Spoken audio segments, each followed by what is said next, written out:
जिठानी। एक दिन शिवानी और प्रज्ञा रसोई में खाना बना रही होती हैं। तभी प्रज्ञा को रसोई में एक चूहा दिखता है और वो जोर से चिल्ला पड़ती है, दीदी वो देखो चूहा। वो डर के स्लैब पर चढ़ जाती है। अरे चूहा ही तो है, तू तो ऐसे डर रही है जैसे तूने कोई भूत देख लिया हो। कितनी डरपोक है तू भी ना प्रज्ञा। अब ज्यादा हंसो मत दीदी, हर इंसान को किसी ना किसी चीज से डर लगता है। लगता होगा, पर मुझे तो किसी चीज से डर नहीं लगता। मैं तो बहुत बहादुर हूं, पर तू हद कर दी भाई, एक चूहे से डर गई है। एक दिन प्रज्ञा अपने कमरे से बाहर निकल रही होती है और तभी शिवानी उसे पीछे से आकर डरा देती है। प्रज्ञा एकदम से उछल पड़ती है। दीदी ऐसे भी कोई मजाक करता है क्या?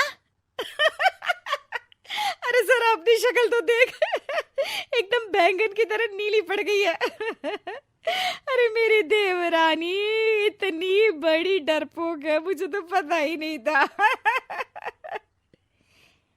आप ऐसे चौंकाओगे तो कोई भी डरेगा ना?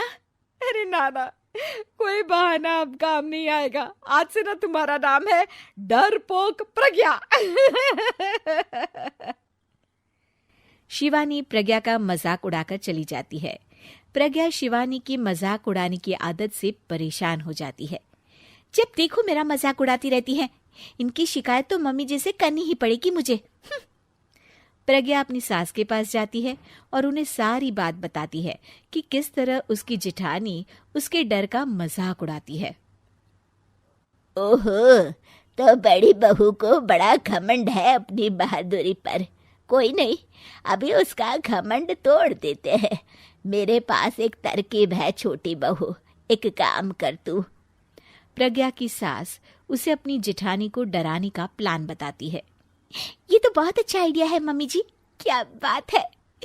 आइडिया सुनकर लग रहा है कि आप अपने बचपन में काफी शरारती रही होंगी मम्मी जी।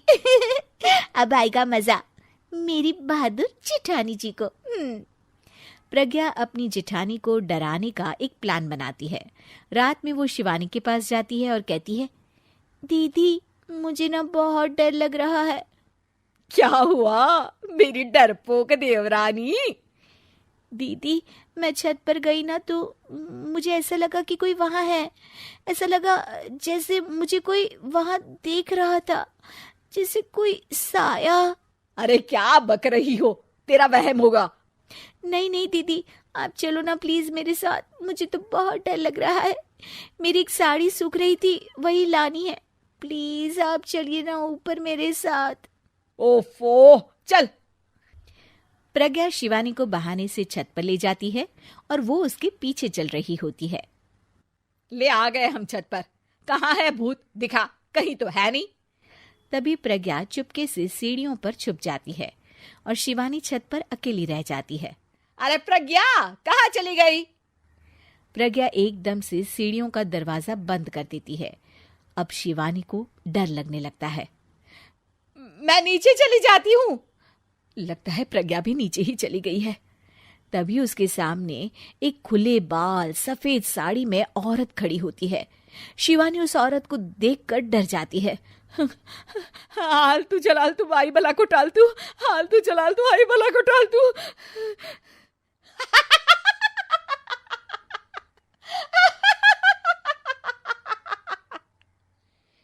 चुड़ैल की हंसी सुनकर शिवानी बुरी तरह डर जाती है।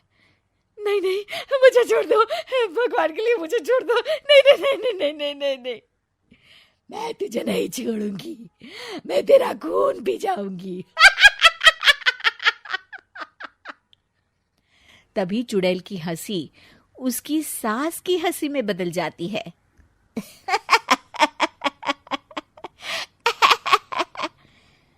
मम्मी जी, ये तो मम्मी जी की आवाज है। शिवानी आंख खोलती है तो सामने उसकी सास चुड़ैल का मेकअप करके खड़ी होती है और प्रज्ञा और उसकी सास जोर जोर से हंस रहे होते हैं। क्यों मेरी बहादुर जेठानी जी, आप तो कहती थी कि आप किसी से नहीं डरती। ये तुमने अच्छा नहीं किया प्रज्ञा। और सासू माँ, आप भी इसके साथ मिलकर।